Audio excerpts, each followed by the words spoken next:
Turn to Congress, where today Israeli Prime Minister Benjamin Netanyahu addressed Republican senators in a closed-door meeting, offering a rather, blunt perspective on fracturing support for Israel and issuing a warning on the war in Gaza, saying, quote, "Even if we have to go it alone, we will not stop."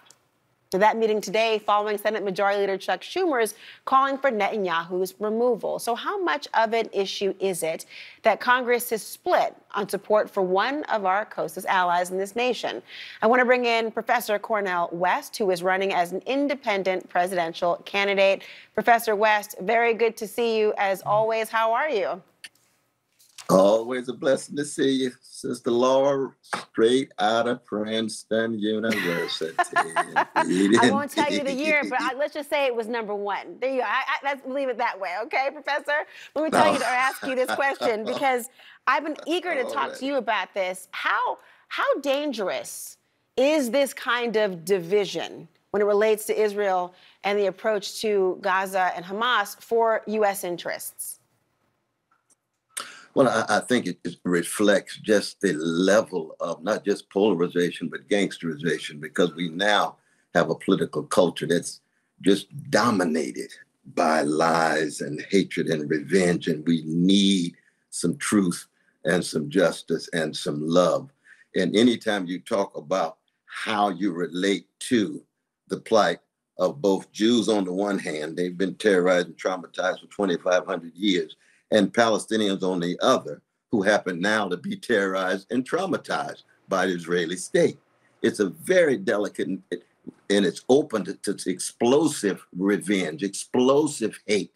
And so we've got to have a spiritual and a moral tone in talking about such a difficult moment.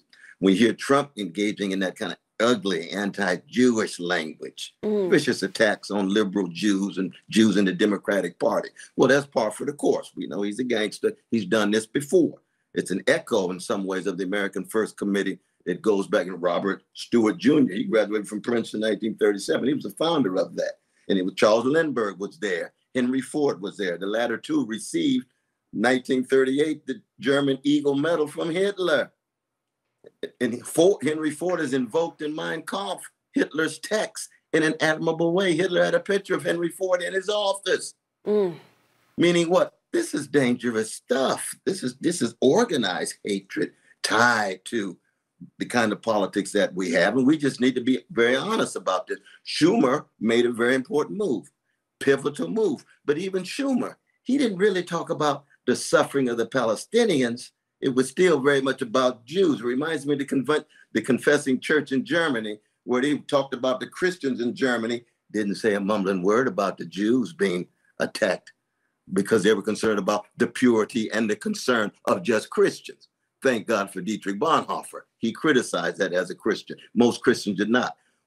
Both moments, Weimar Germany, America these days, very, very grim, very dim, as it were. And we just need some serious commitment to truth, justice, and love, though, my dear sister. Well, you talk about truth, justice, and love. You are running to be the president of the United States. And when you look at the different responses and knowing the history as you have related in particular, what is the course correction? I mean, one of the things that you didn't mention about Schumer is that he was calling to have, elections, new elections, not have Netanyahu in control any longer. And certainly there has been a history of the United States calling on other nations to reconfigure their elections, but normally it's not a notable democracy. What did that moment mean to you? Well, I mean, the United States has a long history of interference in other people's governments, 1953 in Iran and Guatemala, and 64 in Brazil, 65 Dominican Republic. We've got those 75 moments where we've intervened militarily in other countries. So to intervene rhetorically, as Schumer did, is a very different kind of thing. But you got to get to the root of the problem. That's what I would tell Brother Schumer. You're not going to get to the root of the problem unless you deal with the Palestinian suffering. You got to end the occupation. Of course you need ceasefire. Of course you need to end the siege. You got to end the occupation. There will never be precious Jewish safety and security predicated on occupation and domination. You've got to have Palestinian and Jewish dignity, Palestinian and Jewish equality, Palestinian and Jewish security, and safety. And they say, well, but that's a pipe dream. Yes, that's right. Some of us are dreamers. Some of us are holding on to visions of truth, justice, and love, no matter how unrealistic it is. But at least we got to tell the truth. That's the crucial thing. Well, Professor, speaking of, you may be talking about dreams. Others have real estate fronts in their mind and thinking about a dream of development. Because Professor West Jared Kuschner, who is Trump's son-in-law and former senior advisor, talked about recently that the Gaza waterfront could be, quote, very valuable. And he also blamed Hamas for using aid meant to help them to buy ammunition and build a tunnel network. When you heard those comments, what kind of message did that send to you? It was just, it's another example of the deep spiritual decay, the callousness, the outright contempt that he has for the human beings who are suffering. You got the blood of the Palestinians right there, especially the children, and he's thinking about waterfront.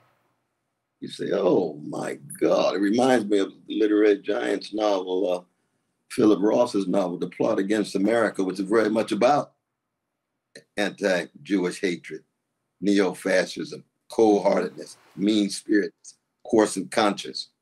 And what is the response for us not to become preoccupied with it?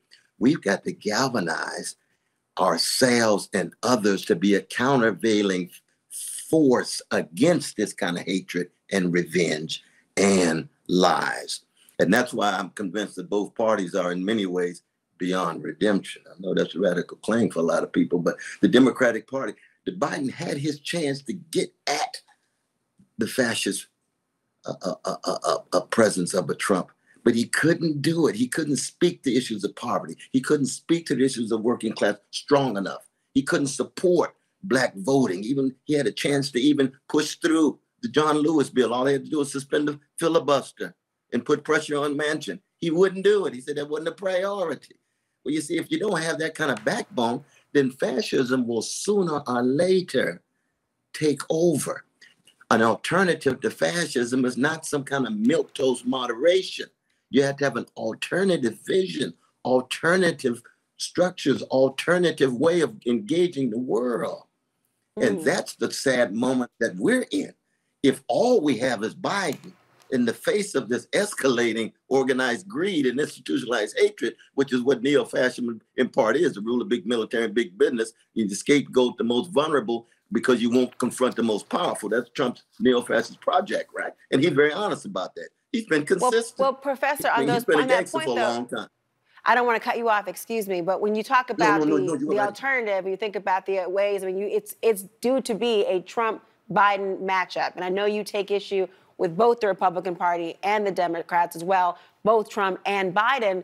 You are running as an independent candidate. And as I understand it, and you talk about, there's a disruptive nature that people assume that a third-party candidate will have. And oftentimes they believe that a third-party candidate will actually benefit the Republican nominee more than it will benefit the Democrat who is running.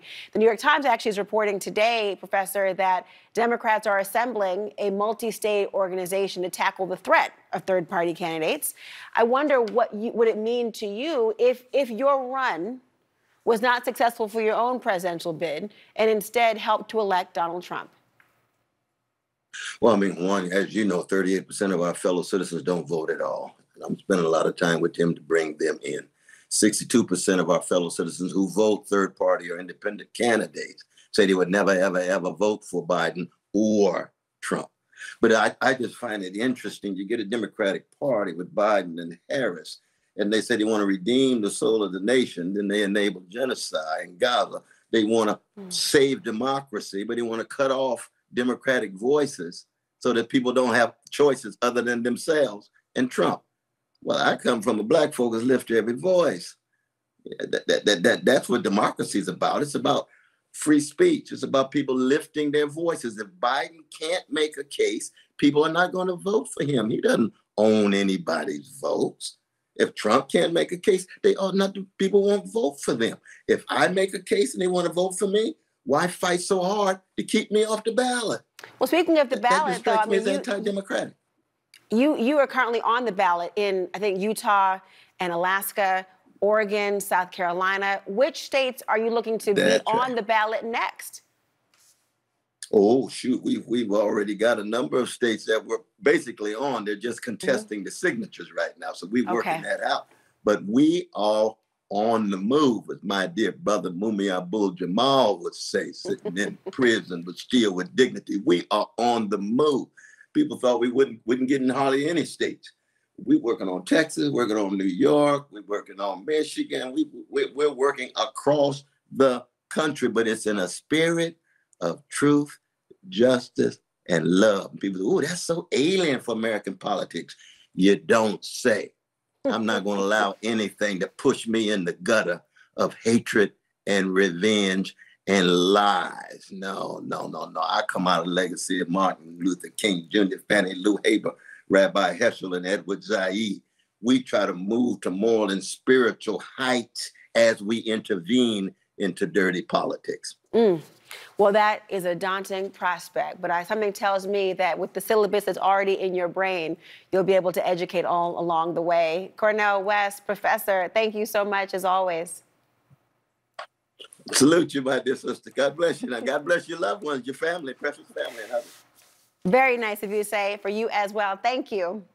And